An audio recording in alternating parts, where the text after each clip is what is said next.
రూపాయి రూపాయి కూడబెట్టి ఇంటి పని పాసి పని చేసి తట్ట పని పార పని మట్టి పని ముంబై దుబాయ్ వలసపోయిన ఆడబిడ్డలు రూపాయి రూపాయి కూడబెడితే ఇంటానికి ఏదన్నా జబ్బొచ్చినా పిల్లలకు బాలేకపోయినా బిడ్డ ఇంటికి ప్రసవానికి వచ్చిన లక్షల రూపాయలు దవాఖాన ఖర్చు అవుతున్నాయి.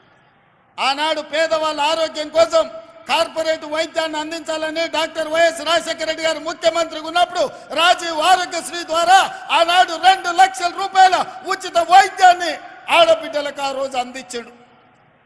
కానీ ఘనత వహించిన చంద్రశేఖరరావు వచ్చి రాజీవ్ ఆరోగ్యశ్రీని మొత్తం ఎక్కడ కాకుండా చేసిండు.